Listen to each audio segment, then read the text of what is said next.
"We can't adopt her, she's broken," the couple whispered, thinking I couldn't hear. Years later, they stood in line for my book signing. They didn't recognize me until I signed their copy with "From the Girl Who Wasn't Worth Loving." The sun filtered through the dusty windows of the Maple Grove Children's Home, casting soft golden patches across the worn wooden floors. 7-year-old Emily sat curled in the far corner of the common room, her notebook balanced delicately on her knees. Her pencil moved in slow, thoughtful strokes, each line carefully imagined before it reached the paper. In her stories, she could be anything: a pirate captain with a compass that only pointed to truth, a girl with wings who could fly far beyond the hills of rural Virginia, or a secret queen in hiding, waiting for the right moment to reclaim her throne. Reality, however, was much quieter. The group home stood on a stretch of land outside a town too small to be marked on most maps. Days passed in routine: breakfast at 7 o'clock in the morning, school, chores, homework, lights out at 9. The other children came and went like waves, some staying for weeks, others for months, a few for years. Emily had been there for 2.5 years, long enough to stop expecting changes. She had learned how to be polite, helpful, quiet, especially quiet. That afternoon, the director, Mrs. Halberd, ushered in a couple, a tall man with silver-rimmed glasses and a woman with hair neatly twisted into a bun. They moved with cautious curiosity, the way people did when they weren't used to children's laughter echoing off tiled walls or the faint scent of industrial soap clinging to the air. Emily noticed them right away but kept her eyes on her page, feigning absorption in a scene where her character discovered a hidden door in the back of a library. "They're here to meet a few of the girls," whispered Mia, a 10-year-old who had arrived only a month ago. She stood nearby, arms crossed, trying to sound indifferent. Emily just nodded, not looking up. One by one, the children were called in to speak with the couple. Emily waited. When her name was finally called, she placed her notebook gently into her backpack and followed Mrs. Halberd down the hall. The room they entered was small and cozy, a staged setting meant to feel like a living room. There was a fake ficus in the corner and a few stuffed animals placed neatly on a couch that none of the kids were ever allowed to sit on. The woman smiled at her, tight-lipped, polite. "Hello, Emily," she said. "I'm Marcia, and this is my husband, Greg." Emily offered a small wave. She had done this before. She knew what came next: questions about school, favorite colors, pets. She answered them all calmly, never fidgeting. They asked about her writing, and she told them she liked stories, especially ones where the hero had to figure out how to save themselves. That made Greg chuckle, but Marcia only tilted her head, puzzled. Later, when Emily stepped out to get a glass of water, she paused just outside the door. The voices inside were muffled, but not enough. "I don't know," Marcia whispered. "She's quiet. That kind of quiet worries me." "She writes those strange stories," Greg replied. I don't think she's what we're looking for." "She's broken," Marcia said finally. "We can't adopt her." Emily froze. Her fingers tightened around the plastic cup until it creaked. She stood there for a long moment, her heart pounding so loudly it drowned out the rest of their words. Then slowly she turned and walked back toward the kitchen, her footsteps silent on the linoleum floor. By the time Mrs. Halberd called her again to say the couple had left, Emily had composed her face into its usual calm expression. She nodded, pretending not to care, and said she was tired. Permission to skip dinner was granted without question. That night, under the glow of the hallway light slipping through her door, Emily opened her backpack and took out her notebook. She stared at the unfinished story on the last page, the one with the hidden library door. For a long time, she didn't move. Then, quietly, she slid the notebook back into the bottom drawer of her dresser and closed it. She didn't write again for months. Something small had shifted inside her, something too quiet for anyone to notice. But Emily noticed. And even though she told no one, even though she smiled when she was supposed to, and helped the younger kids brush their teeth and did her math worksheets without complaint, the words, "she's broken," echoed in the back of her mind like a bell that refused to stop ringing. The next morning she woke early, made her bed perfectly and helped Mrs. Halberd set up breakfast. When Mia asked if she'd like to play checkers, Emily smiled and said maybe later. She said maybe later to a lot of things from then on. The notebook stayed hidden. The The stories, once so vivid and alive in her mind, faded into whispers. Emily taught herself how to be useful instead, how to fold laundry just right, how to keep her voice low, how to leave a room without being noticed. She became, without quite meaning to, the girl everyone forgot to look at twice. And that, Emily thought in the quiet moments before sleep, was better than being called broken. Because if no one looked closely, they couldn't see the cracks. And if they couldn't see the cracks, maybe, just maybe, they would stop trying to fix her. Emily didn't cry that night. She didn't allow herself the softness of tears or the comfort of being held. When she lay in her narrow bed beneath the faded quilt that smelled faintly of lavender and old books, she stared at the ceiling, unmoving. The room around her remained still, the slow rhythmic breathing of the other girls marking the hours until morning. The night passed not in dreams, but in silent observation. The pattern of the shadows on the wall, the occasional creak of pipes in the ceiling, the way the breeze slipped through the cracked window to lift the corner of the curtain. The next day, Emily returned to her routines without hesitation. She folded her clothes with extra care, scrubbed the breakfast dishes until they gleamed, and helped young Lily tie her shoelaces before the school van arrived. To anyone watching, she was the same girl she had always been, polite, dependable, helpful. But something essential had dimmed inside her, like a candle snuffed out before its time.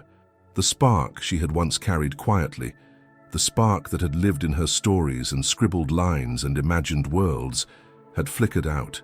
She avoided the drawer where her notebook now lay buried under old socks and forgotten holiday cards. Even thinking of it felt like touching something sharp.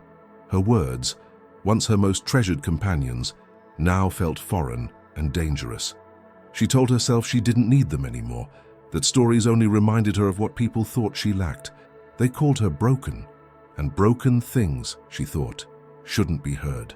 In class, she kept her head down, completed her assignments without complaint, and avoided drawing attention. Her teacher occasionally praised her handwriting or neat paragraphs, but Emily shrugged them off. Praise meant someone was paying attention. She didn't want that. Attention only led to disappointment. At recess, she chose the quietest corner of the playground, a patch of shade beneath a bent sycamore, and sat with a library book in her lap. She wasn't reading. She let her eyes move over the words without absorbing them. What mattered was that no one asked her to play. No one pulled her into games of tag or jump rope. She had made herself invisible in the kindest way she knew, by being no trouble at all. Mrs. Halberd seemed to notice something had changed. One evening after dinner, she sat beside Emily on the porch steps and asked if everything was all right. Emily smiled and nodded. "I'm fine," she said in her calmest voice. "You've been quiet lately," Mrs. Halberd observed. Emily tilted her head slightly, pretending to consider the comment. "I guess I'm just thinking more," she replied. Mrs. Halberd studied her for a moment longer, then patted her shoulder and stood. "Let me know if you ever want to talk, okay?" Emily nodded again, but inside she knew she wouldn't. There was no point. Words only mattered when someone truly listened, and listening was a rare gift. Weeks passed, then months. New children arrived at Maple Grove. Others left. A boy named Trevor, who always spoke too loudly and loved telling jokes, was placed with a family in the neighboring town. Mia, who had once whispered about the couple, was moved to a different home after a few behavioral issues. The group home, always in flux, reshaped itself around these changes like a river adjusting to new stones in its path. Emily remained. She developed a new routine, one that minimized risk. She woke early, kept her room spotless, learned how to navigate interactions with just the right amount of politeness. She avoided anything that could lead to deep conversation. Most adults saw her as well-adjusted, a model child. But Emily knew that being seen as perfect was another way to hide. The fewer needs she presented, the fewer questions they asked. Still, some nights were harder than others. On those nights, long after everyone else had fallen asleep, she would lie in bed and stare at the ceiling. Her hands itched for the pencil she refused to touch. Her mind, despite herself, began to craft stories again. Silent, fleeting ones. A girl who could talk to stars. A dog that protected a child from nightmares. A tree that grew only in places where children once cried. But she never wrote them down. She wouldn't let herself. One day, the staff brought in a counselor to speak with the children. Emily sat through the session politely, answering the questions with safe replies. She said she liked school. She said she was happy. She said she didn't miss her parents because she never really knew them. All of it was true in pieces, but none of it complete. After the session, the counselor spoke to Mrs. Halberd in hushed tones. Emily caught only a few words. Emotionally self-contained, possibly internalizing, high-functioning. She added them to her growing vocabulary of adult phrases that sounded like diagnoses, not understanding like evaluations of damage, not invitations to be seen. That night she opened the drawer for the first time in months. Her hand hovered over the notebook, but didn't lift it. Instead, she gently closed the drawer again. It was too soon, or maybe too late. There was no grand farewell to the girl who had once believed stories could fix anything.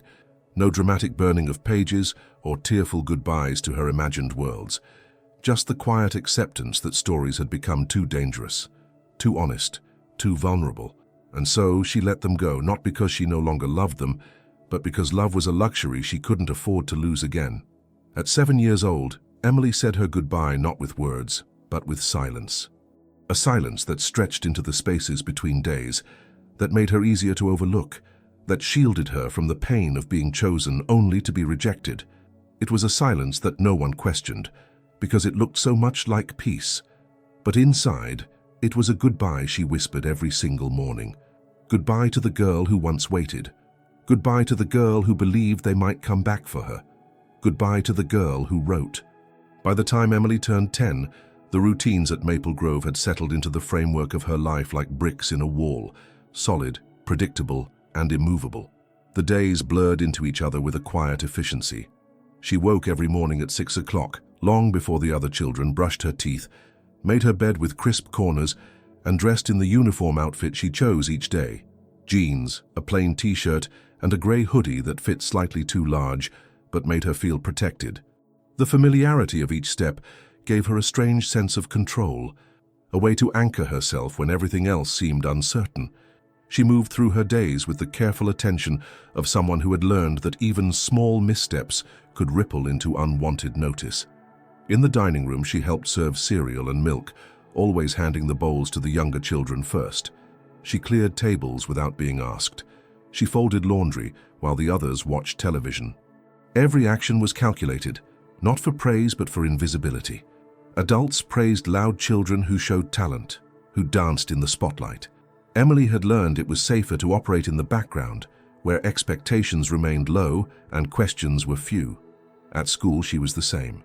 Her teachers appreciated her silence, mistaking it for focus. She handed in homework early, always neat, always correct. When group work was assigned, she took the tasks no one else wanted, organizing, proofreading, final presentations. She never volunteered to speak aloud unless required. Her classmates considered her helpful, but distant. They sometimes forgot she was even part of the group. To Emily, that was not a slight. It was a small victory. At recess, she sat beneath the same tree each day with a borrowed book in her lap, even if she didn't always turn the pages. Reading gave her a shield. It told the world she was occupied. It kept questions at bay.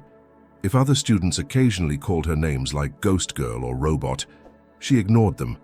Their words did not sting, not because she was numb, but because she had grown accustomed to the space between herself and others. It was a quiet buffer she had built piece by piece, and it served her well. Though she no longer wrote stories, words still floated in her mind at odd times. On the bus ride to school, during long walks to the grocery store with staff, in the silence of late nights, when only the hum of the old radiator filled the room. These phrases came uninvited, forming scenes and characters she refused to name. She told herself they didn't matter anymore. They were only daydreams, like the ones she used to have about being adopted, about someone reaching out and seeing her for who she was rather than who she wasn't. The word adopted itself had become hollow. She stopped paying attention during visits from social workers. When families came to meet children, she made herself scarce, volunteering for errands or chores. She no longer felt the flicker of hope when a staff member called her name or asked her to change into a clean shirt. She knew better than to believe she would be chosen. That part of her had gone silent, tucked away beside the notebook she hadn't touched in years. Despite her emotional withdrawal, Emily became known among the staff for her reliability. When a new child arrived, frightened and angry, it was often Emily who offered a quiet presence, helping them navigate the unfamiliar rules of the home. When one of the younger girls wet the bed, it was Emily who helped change the sheets without complaint. She didn't speak much, but her steady presence became a quiet form of leadership, though no one called it that. One winter morning, snow blanketed the small field behind the home. The younger children rushed out after breakfast, shrieking with laughter, leaving boot prints and snow angels in their wake. Emily stood at the window watching them. Her breath fogged the glass slightly as she stared out at the white expanse. She could remember a time when she would have joined them, her voice high and wild with joy. Now she simply observed. Mrs. Halbert came up behind her and rested a hand lightly on her shoulder. "You can go out too, you know," she said gently. Emily nodded. Maybe later. But she didn't. That afternoon she helped in the office, filing papers and organizing craft supplies. The simple tasks gave her a quiet sense of purpose, one that didn't rely on smiles or hugs or praise. She preferred that kind of purpose, practical, clean, unburdened by emotion. One evening, as she passed the bulletin board near the dining hall, she paused at a flyer pinned between a calendar and a list of chores. It read, "Middle School Creative Writing Contest, open to all students grades 6 through 8. A grainy black and white image of a pencil drawing a swirl decorated the top. For a moment, she felt something stir deep inside her chest, a faint pulse of something old and nearly forgotten. Then she turned away. That night, as she lay in bed, the words on the flyer replayed in her mind. She wondered what kind of stories children would send in. She imagined poems about superheroes and essays about pets. She thought about what she might have written long ago, but instead of reaching for her drawer, she pulled the covers higher and turned to the wall. She had built a life that didn't require dreams. Dreams had too often betrayed her, and yet beneath all the careful choices and polished routines, something small still lingered. Not hope, not yet, but perhaps the quiet memory of what it felt like to want something so badly that you could hear your own heart speaking even in the silence. Emily's new routine was safe. It was quiet. It was orderly. But inside that quiet, inside the girl who had made herself invisible, something was waiting. Something that still hadn't given up on stories. The hallways of Wilson Middle School always felt slightly too bright for Emily's liking, the overhead lights casting a sterile sheen across lockers and linoleum. It was the kind of place where the days passed in muted tones, bell to bell, class to class, without interruption. Emily, now in 7th grade, had mastered the rhythm. She navigated from one classroom to another with quiet precision, her backpack light, her folders in order, her answers always correct, but never loud. She had become so skilled at being unnoticed that even her teachers had learned to look past her, pleased to have one student who never caused trouble. But Miss Carter was different. From the first week of English class, Miss Carter seemed to see things others didn't. She was young, sharp-eyed, and always dressed in warm earth tones that made her seem both modern and grounded. She asked thoughtful questions and listened carefully to the answers, even when they came slowly or from the corners of the room where children like Emily sat. She never rushed through discussions, and she had a way of pausing before responding, as if she respected every thought offered, no matter how small. Emily didn't know what to make of her. In the second month of the semester, Ms. Carter handed out an assignment that was different from the usual grammar drills or reading comprehension questions. Each student was to write a short story, not a summary, not a response, but an original creation with characters, setting, and a clear conflict. It was open-ended and unsettling, the kind of task that demanded something more than just effort. It required vulnerability. Most of the class groaned or laughed nervously, already trading ideas about dragons and detectives, love triangles and superhero sagas. Emily sat still. She hadn't written anything of her own in years. She had grown used to using words for answers, not expression. Even now, the thought of creating something purely from her own mind made her throat tighten. Later that day, as she sat in the back of the library during study hall, Miss Carter approached quietly. She didn't sit, just leaned slightly on the table beside Emily's chair. "You're a strong writer," she said gently. "I've read your journal responses. You're concise, but you choose your words with care. That's rare." Emily didn't know how to respond. She glanced at the open textbook in front of her, though she hadn't turned a page in 20 minutes. Ms. Carter continued, "You don't have to share anything you're not ready to. But this assignment, it's a chance to speak in your own voice, not just answer questions." "I'm not very creative," Emily said, the lie rolling off her tongue easily. It was one she had practiced over time, the same way she had learned to smile politely and say, "Maybe later." Ms. Carter nodded thoughtfully. "Sometimes the quietest voices have the most to say. Think about it. The deadline's in 2 weeks." With that, she walked away, leaving Emily alone with her unease. That night, the memory of Ms. Carter's words followed her back to Maple Grove. While the others played board games or watched television in the lounge, Emily sat on her bed, staring at the blank page in her spiral notebook. It wasn't the same notebook from years ago. The original one remained tucked away, untouched. This was just a school-issued pad, lined and unremarkable. Still, the blankness felt like a dare. She picked up her pencil, wrote one sentence, then stopped. The next day, she erased it. 3 days later, she started again. This time, she didn't stop. The story wasn't long. It was about a boy who discovered an old door in his school basement that led to a hidden library. The library held not books, but memories of people who had been forgotten. As the boy read, he realized that one of the memories was his own, from a time before he could remember. It was quiet, sad, but full of wonder. Emily didn't add dialogue. She didn't name the boy, but she built the world with care, each line woven from threads of thought she had kept buried for too long. She didn't show it to anyone. When the assignment was due, she printed a clean copy and placed it on Ms. Carter's desk without a word. She didn't stay to see the teacher's reaction. She walked straight to her seat, opened her textbook, and fixed her eyes on the first paragraph as if nothing else existed. 3 days later, Ms. Carter returned the stories with written comments. Emily's paper was marked only with a note at the bottom in soft blue ink, "Come see me after class." Her stomach tightened, but she nodded when Ms. Carter caught her eye. After the bell rang and the class scattered, Emily lingered, her hands clutching the straps of her backpack. Ms. Carter smiled and held up the story. "This is extraordinary. It's subtle, poetic, and haunting in the best way.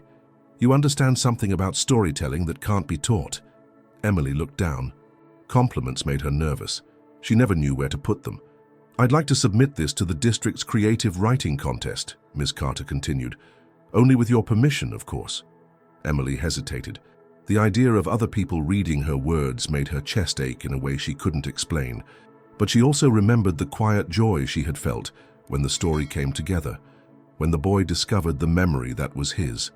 She remembered, too, how her fingers had trembled not from fear, but from something closer to freedom. She nodded.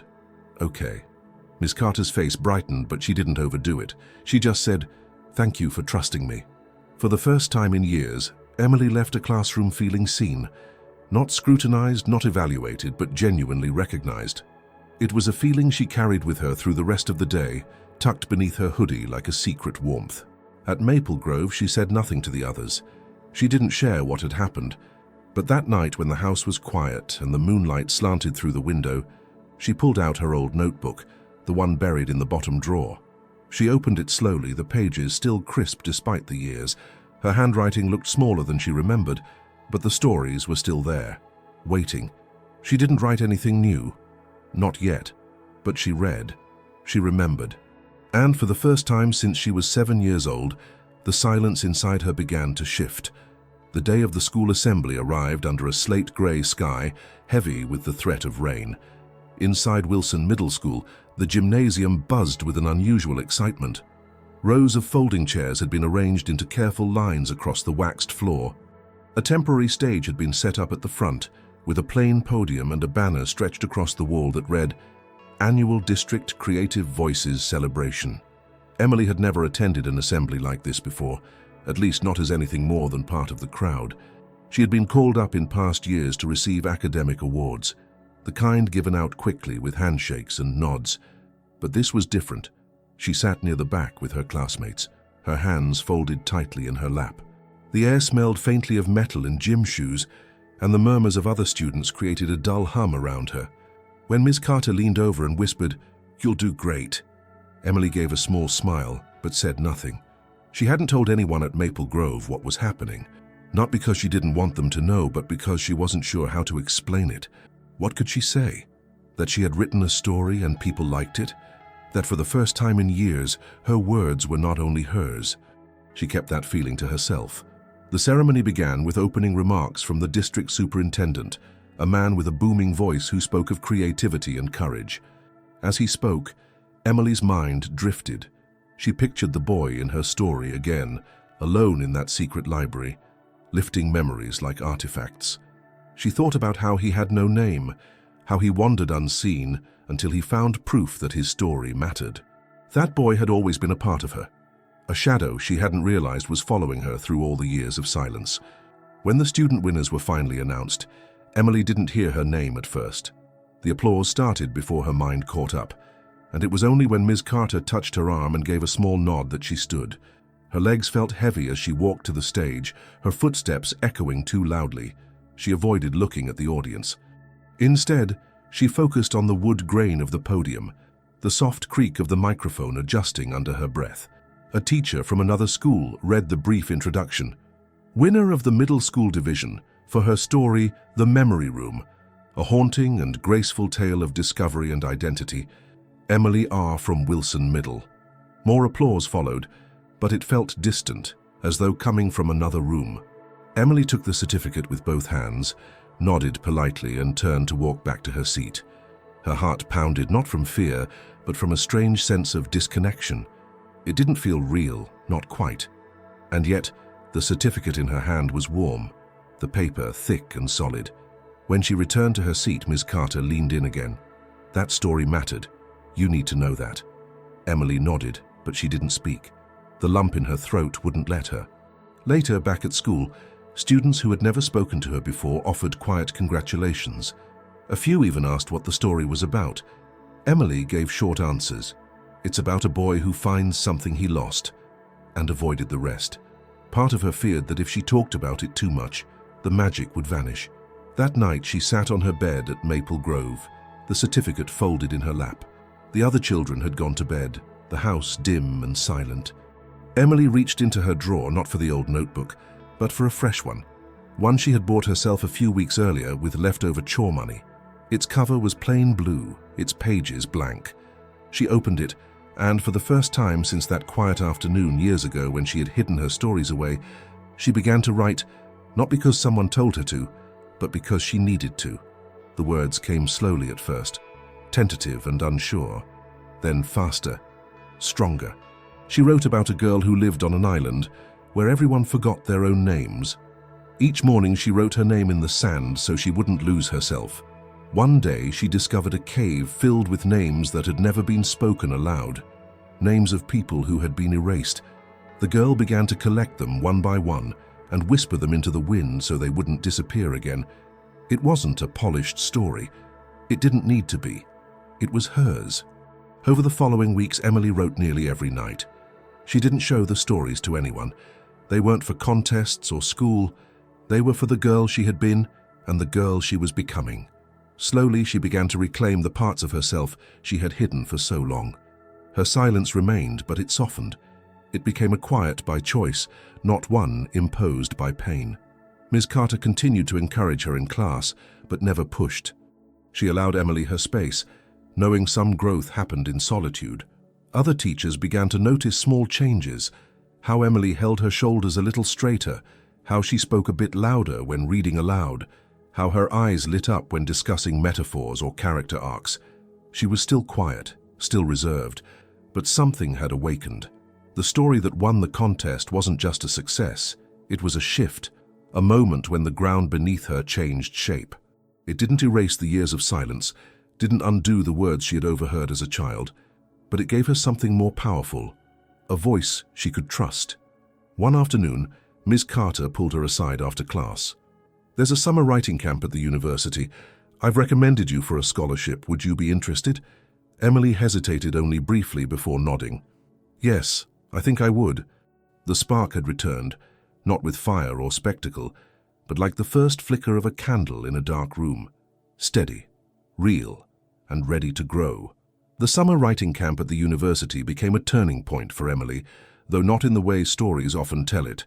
There was no dramatic transformation, no sudden shift into a new life. Instead, it was a quiet unfolding.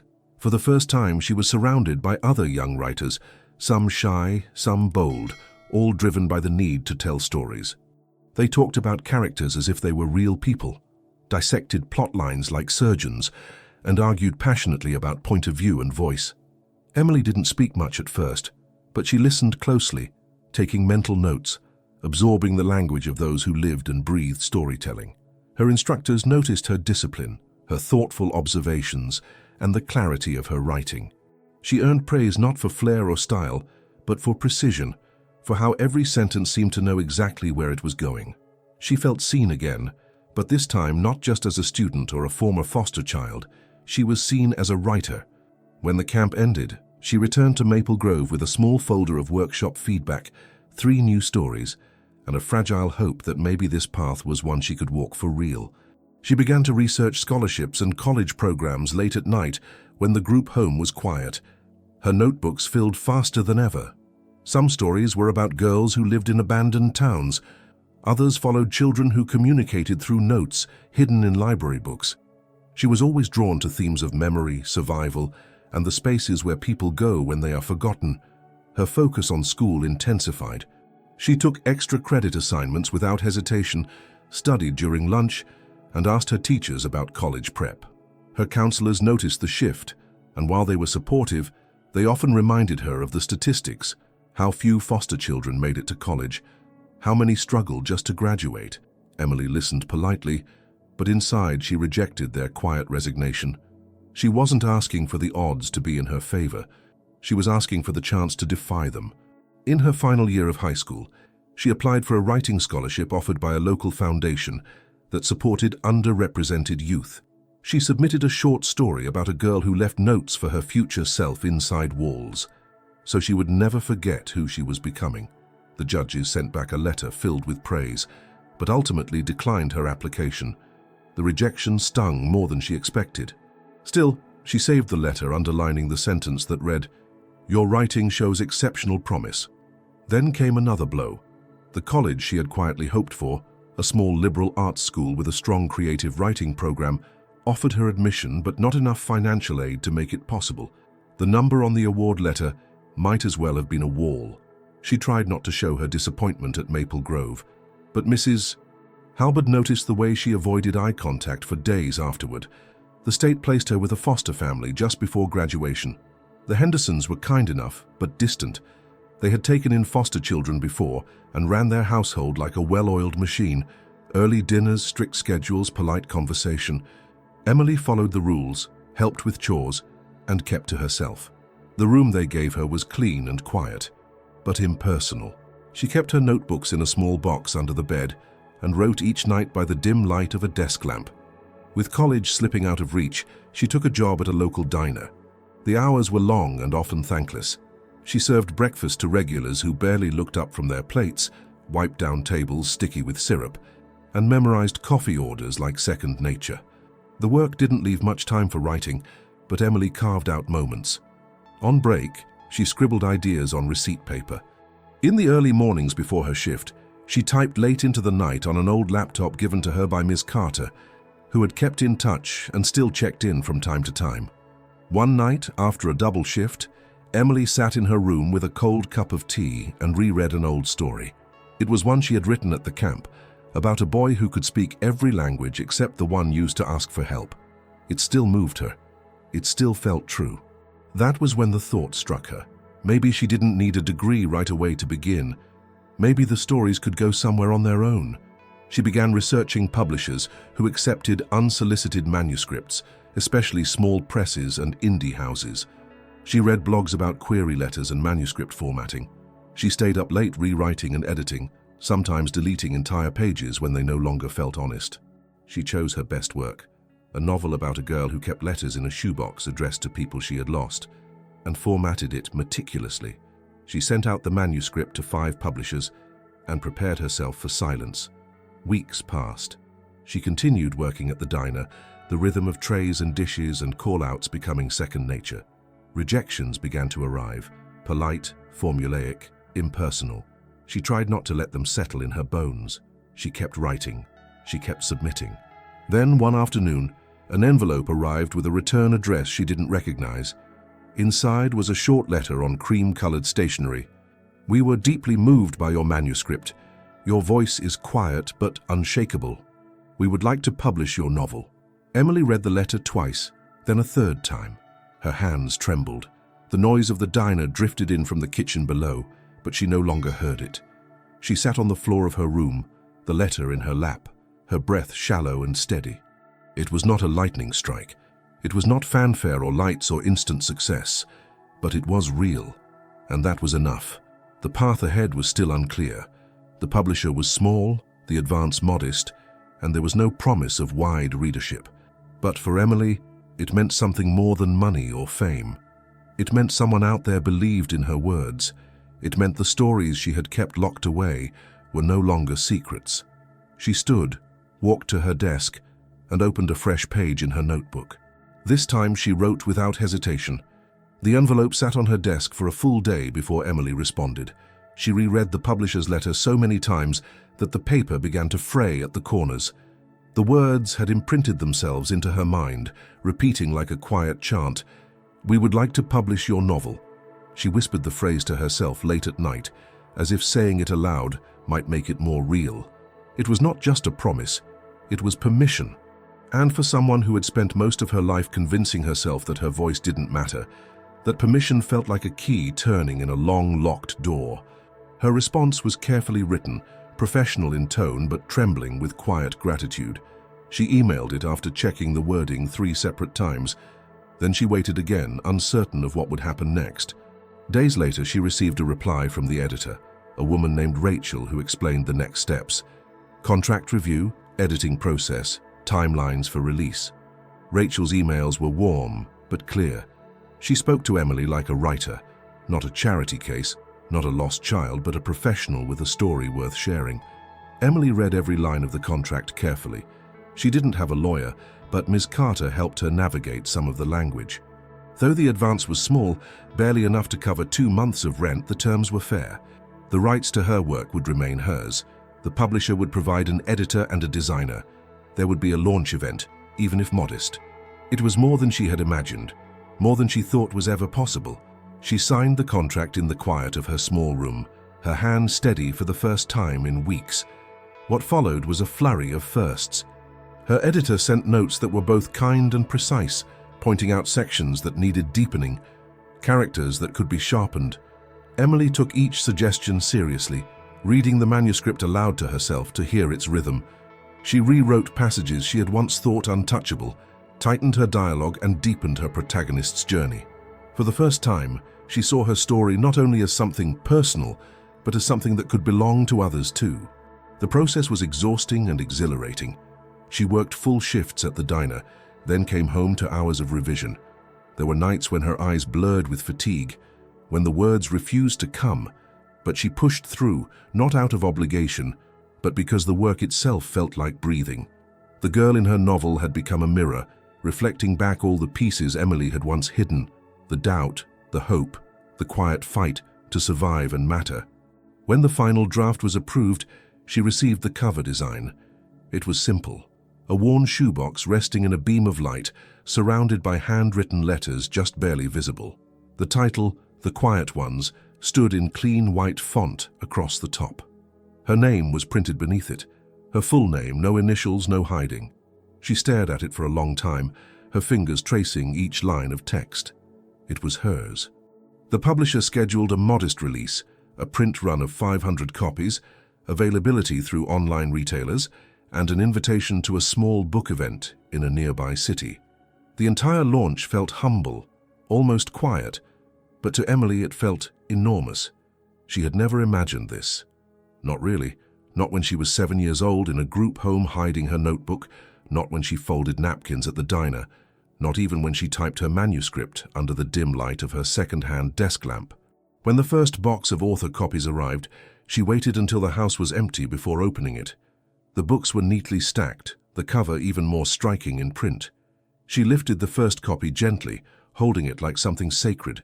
She flipped through the pages, stopping at a random sentence, reading it aloud. The sound of her own words in her own voice startled her. She donated a copy to the public library and left another on Miss Carter's porch with a handwritten note tucked inside. "You saw something in me before I did. Thank you." She gave a copy to the Hendersons, who congratulated her politely. They asked a few questions, said they were proud, then quickly changed the subject.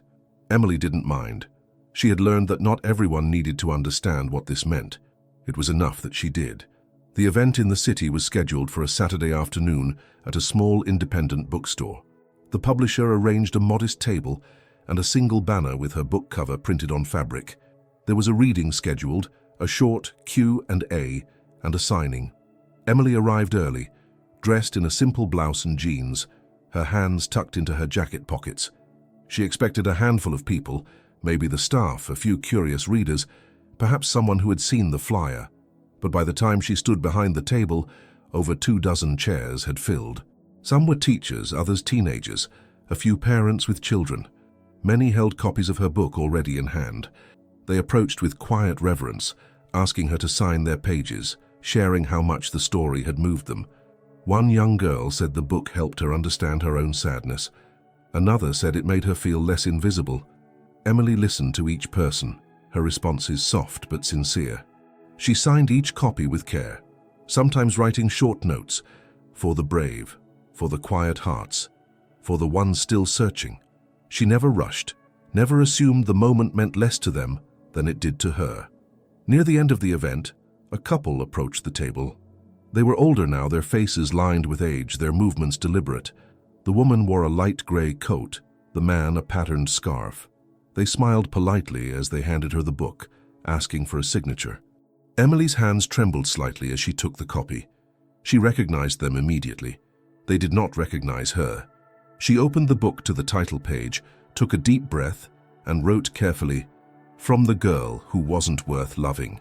Then she handed it back. Quietly, calmly, the woman froze. Her eyes scanned the inscription, then narrowed slightly. The man leaned over to read it. A pause settled between them like a cloud.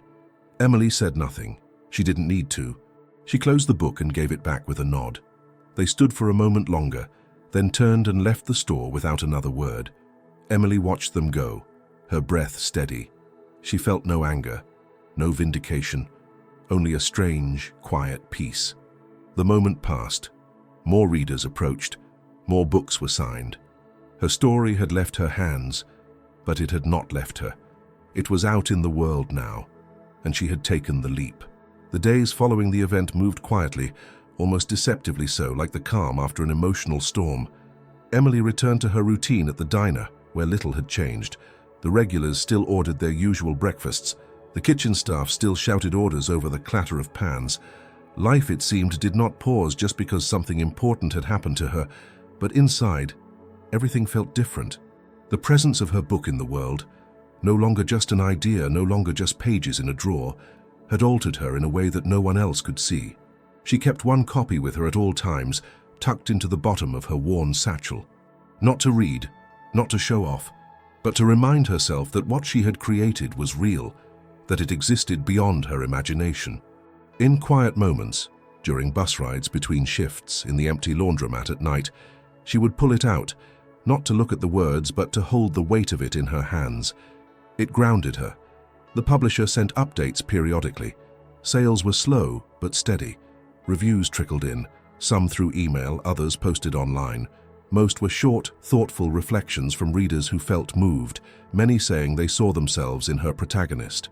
A few emails came from librarians and teachers requesting classroom sets. A guidance counselor from a neighboring state wrote to say the book had helped one of her students open up for the first time in months. Emily read each message carefully, sometimes twice, overwhelmed by the idea that her quiet story could echo inside someone else's life. She was invited to speak at a small high school 2 towns away. The English department chair had read The Quiet Ones and thought her perspective would resonate with students. At first, Emily hesitated. Public speaking still made her palms sweat, but something inside her pushed forward. She knew she didn't have to be loud to be heard. She could speak the way she wrote, softly but with purpose. The auditorium was modest, filled with about 80 students and a handful of teachers. Emily stood behind the podium with her notes in hand, her voice steady despite the nerves humming beneath the surface.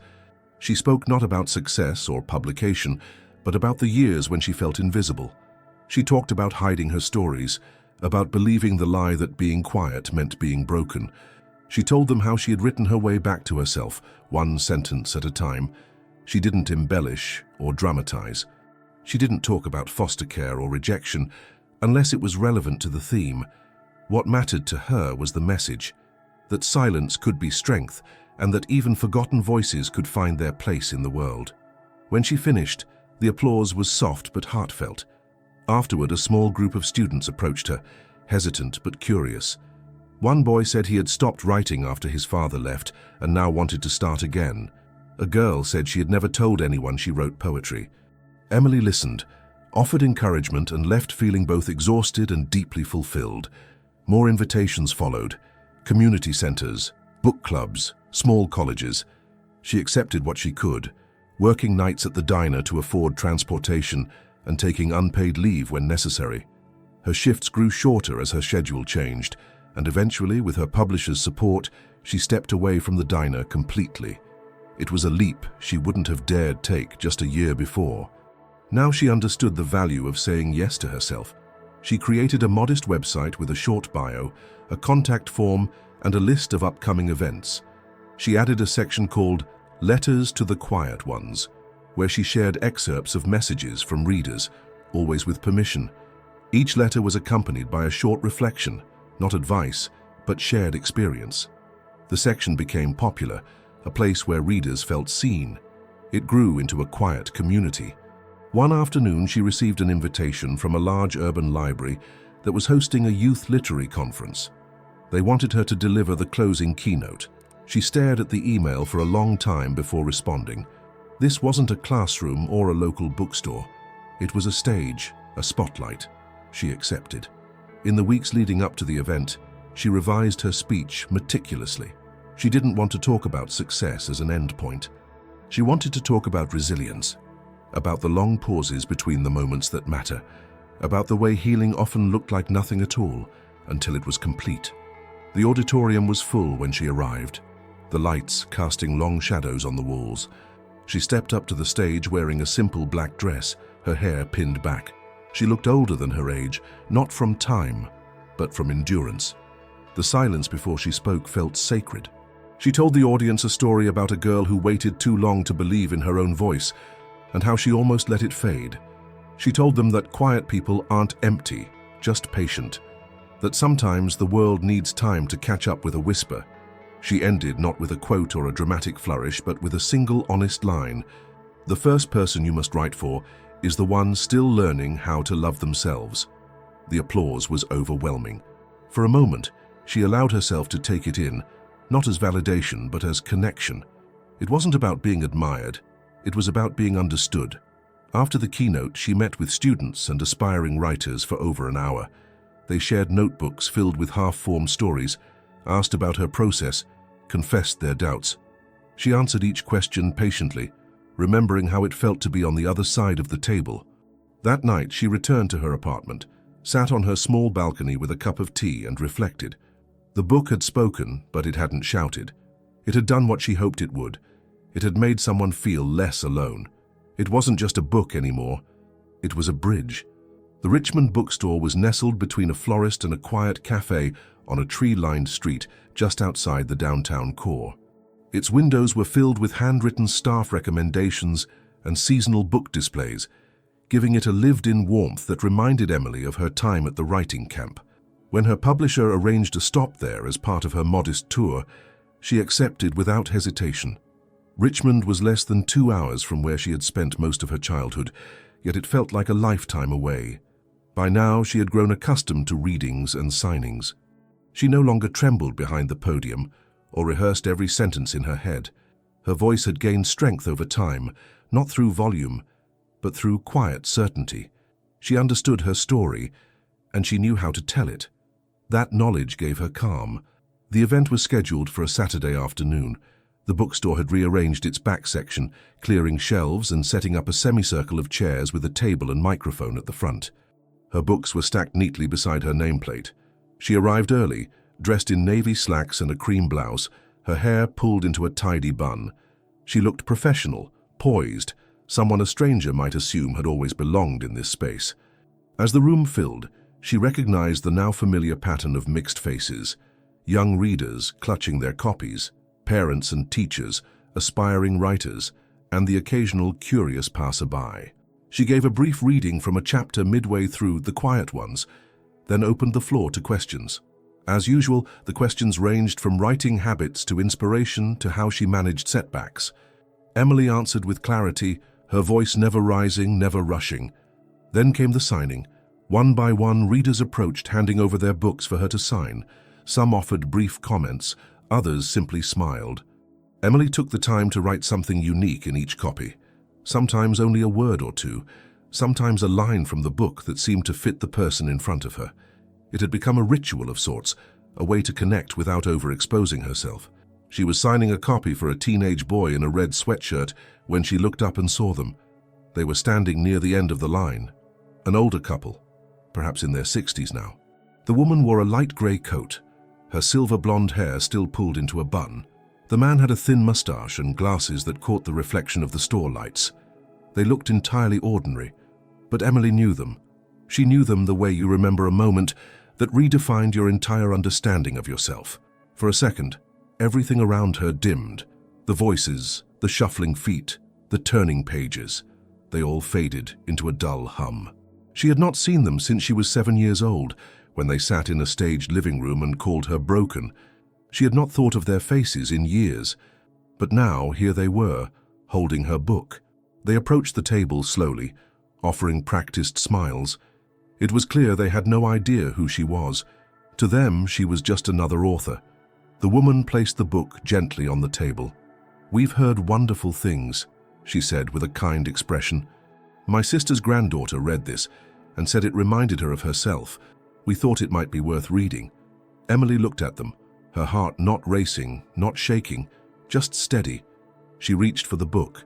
Her hands didn't tremble as she opened to the title page.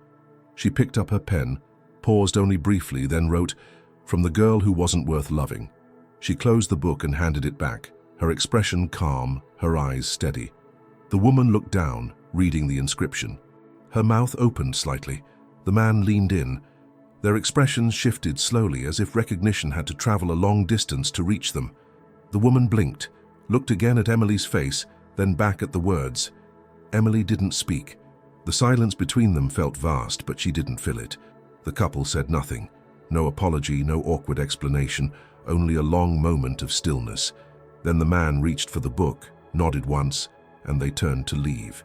She watched them go. It wasn't vindication she felt. It wasn't anger either. It was something quieter. Finality, perhaps. Closure, not in the form of confrontation, but in the simple fact that she no longer needed anything from them. They had walked away from her once. This time, she watched them go without looking back. The line continued. More readers approached. More books were signed. Emily returned to her rhythm, her focus unshaken. Later that night, alone in her hotel room, she sat by the window overlooking the quiet Richmond street.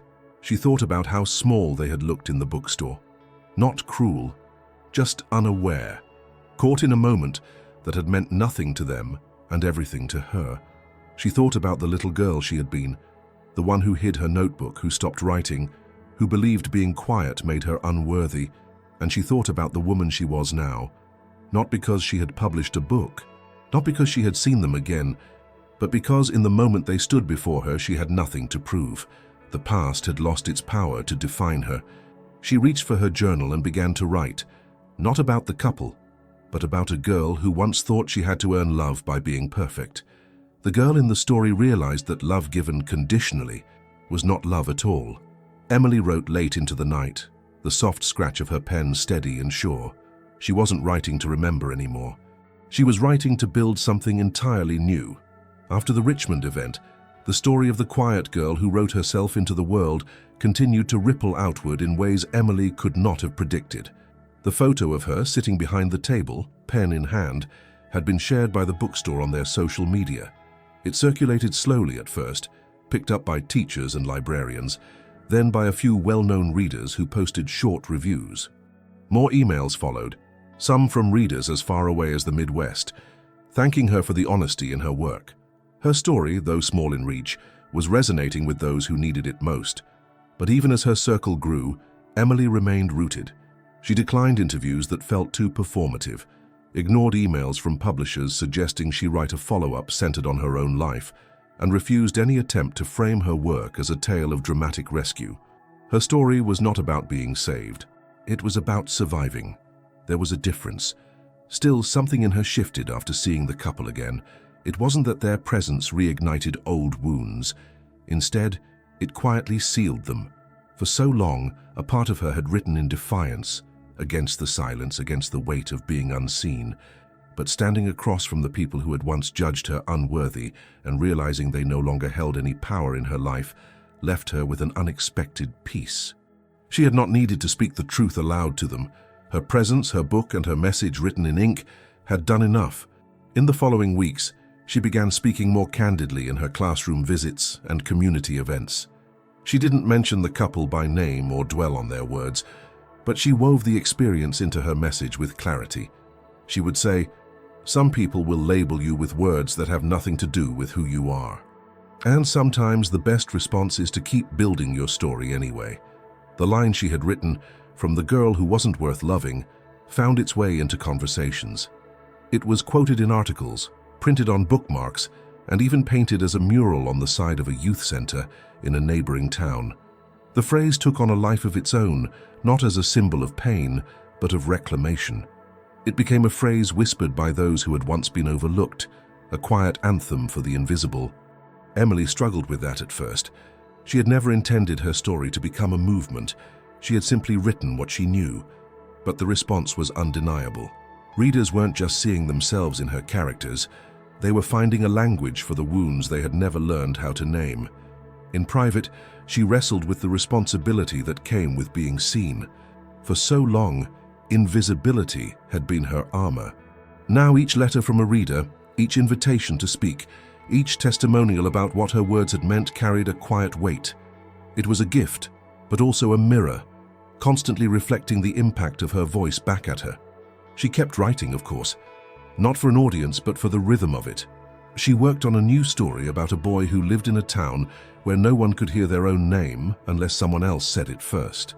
The story wasn't finished, and she wasn't sure where it was going, but she loved the uncertainty. She had learned to trust that not every story needed an immediate purpose. Then one morning, she received a letter postmarked from a town in Virginia she knew well. The handwriting on the envelope was delicate, unfamiliar. Inside was a note on thick paper. It was brief. "We were at your reading in Richmond. It took us a moment to understand who you were. We remember. We regret. We are sorry." There was no return address, no signature. She sat with the letter for a long time. It was not what she had imagined all those years ago when she dreamed of confronting them. It was not dramatic or emotional. It was not a declaration of guilt or an explanation for their words.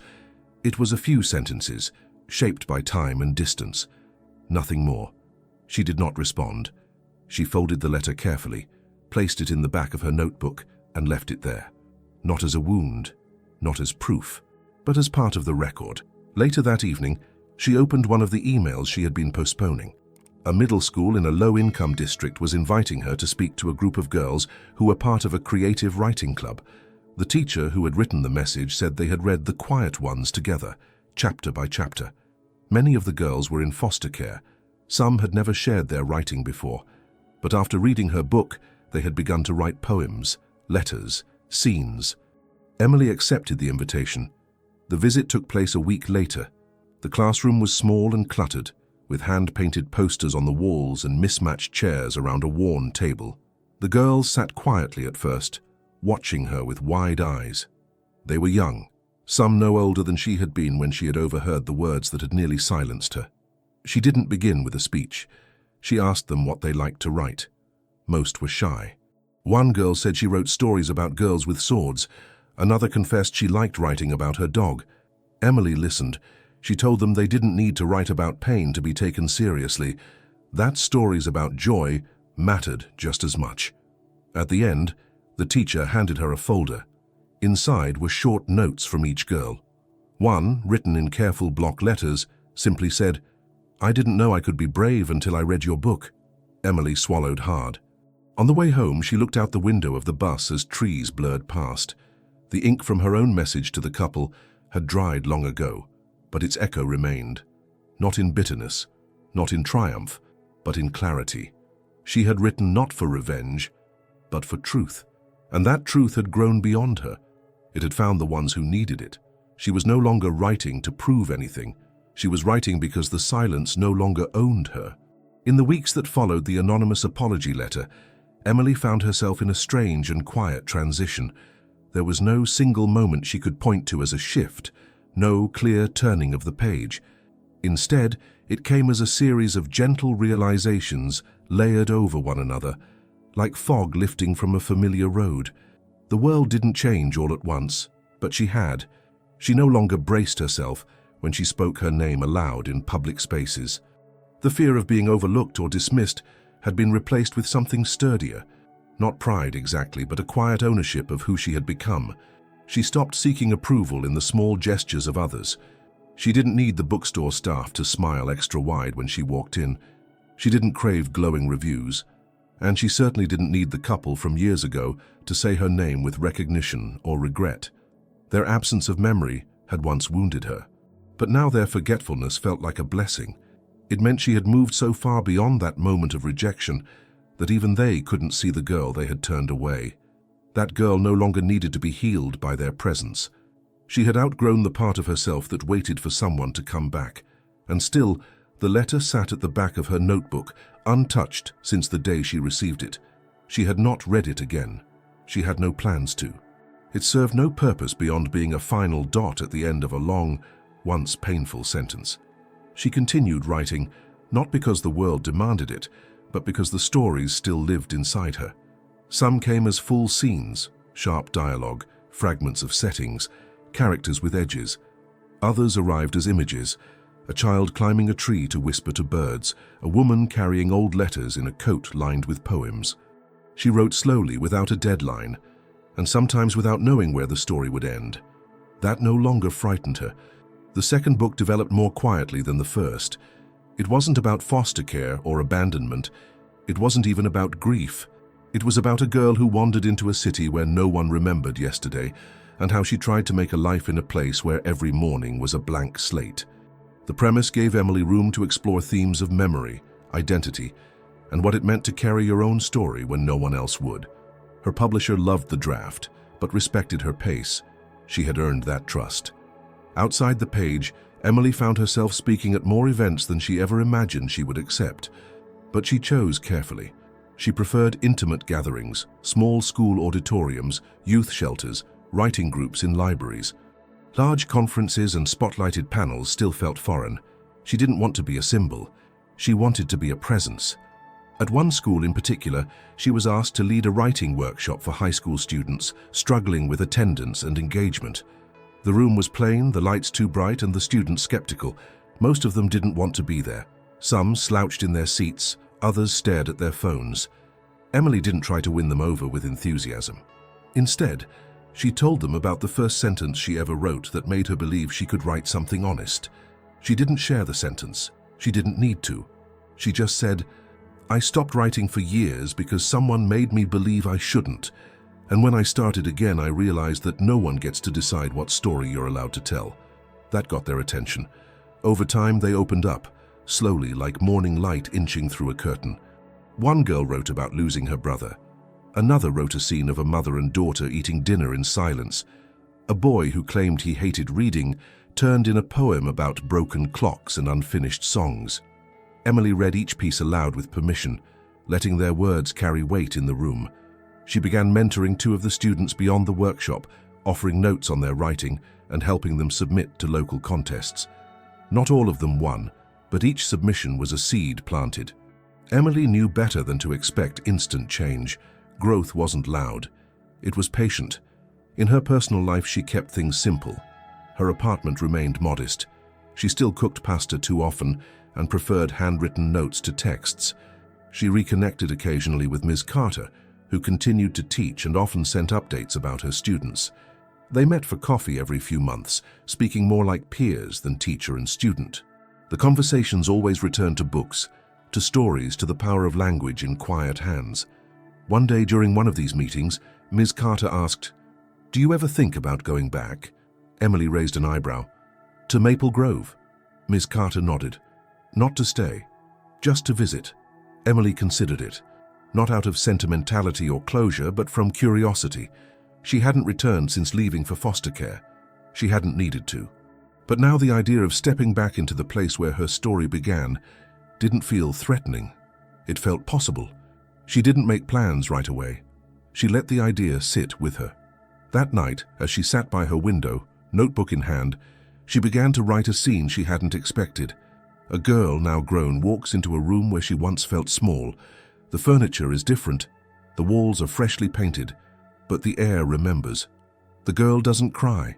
She doesn't smile. She simply walks to the window, opens it, and lets the light in. Emily closed her notebook after writing the scene. She didn't need to know if it would become part of a story. Some scenes are just for the writer. The silence that had once surrounded her had long since changed. It wasn't a barrier anymore. It had become space, room to breathe, to choose, to grow. She no longer feared it. In fact, she cherished it.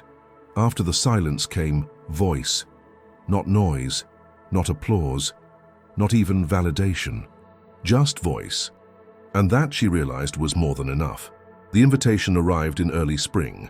It came from the Regional Library Board, announcing that Emily had been selected as the keynote speaker for their annual Youth Literary Showcase. The event would be held in a repurposed theater in the heart of the city, a spacious auditorium known for its high ceilings, velvet curtains, and soft amber lighting. Hundreds of students, teachers, and community members were expected to attend. Though Emily had spoken to large audiences before, this one felt different. This wasn't just another reading or a writing workshop. It was a celebration of young voices, of new beginnings, and they had chosen her to lead it. She spent weeks preparing, not with flashy visuals or rehearsed anecdotes, but with thoughtful reflection. She wanted to offer something meaningful, something that would resonate beyond the applause and the photographs. She didn't want to talk about being a success story. She didn't even want to talk about her past in the way people often expected her to.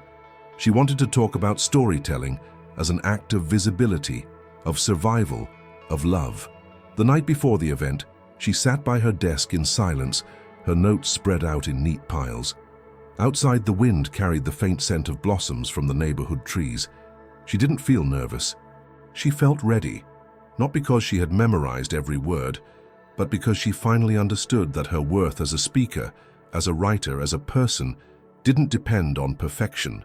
It depended on presence, and she had learned how to be fully present, even in the spaces where she used to disappear. The morning of the showcase was bright and warm. The theater's lobby buzzed with energy as young writers arrived, many clutching folders or notebooks filled with their work. Emily watched them from a quiet corner before the doors opened, marveling at how familiar it all felt. She could see glimpses of her younger self in their movements, in the way some held their shoulders high with confidence, while others glanced around the room with cautious curiosity. When the doors opened, the room filled quickly.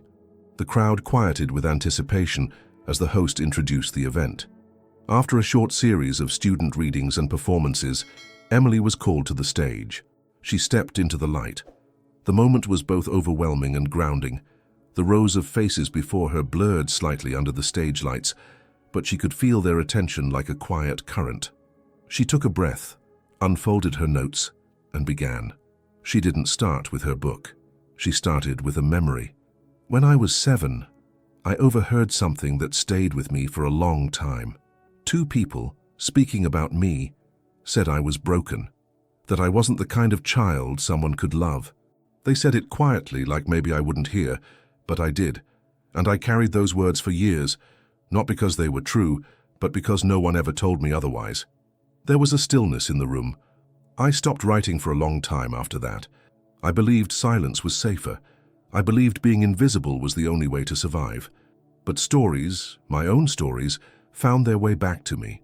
And when they did, they gave me something I had forgotten I was allowed to have: voice. She spoke about the first time she submitted her work, about rejection, about writing during long nights after diner shifts. She told them not to chase praise, but to chase truth. She reminded them that quiet people were not weak, that invisible children were not empty. "I'm not here today because someone saved me," she said. "I'm here because I decided to keep writing, even when I thought no one would ever read what I had to say." As she neared the end, she looked across the audience, pausing deliberately. "You do not need to be chosen to matter. You do not need to be seen by the world to have worth. But if you have something to say, say it. Even if your voice shakes, even if no one claps, say it. Because somewhere someone is waiting to hear that they are not alone." She finished, lowered her notes, and stepped back. The room erupted in applause. It wasn't explosive, but it was long, steady, full of something deeper than noise. Emily stood quietly, taking it in, not as validation but as connection. After the talk, people lined up to speak with her. Teachers thanked her for giving their students language for what they couldn't name. Students offered shy smiles and copies of her book, asking for signatures. One girl, maybe 8 or 9, held out a notebook. "I brought this to write during the break," she said, "but I think I want to write something now." Emily smiled. She took the notebook and signed the inside cover. "For the girl who writes in the light." Later, after the auditorium had emptied and the chairs had been stacked and the lights dimmed, Emily stood alone on the stage for a moment longer. The room now echoed softly, the kind of echo that only follows something meaningful. She looked out across the empty seats, thinking about how far she had come, not in miles, but in becoming. She had once sat in a room not unlike this one, too scared to believe her words mattered.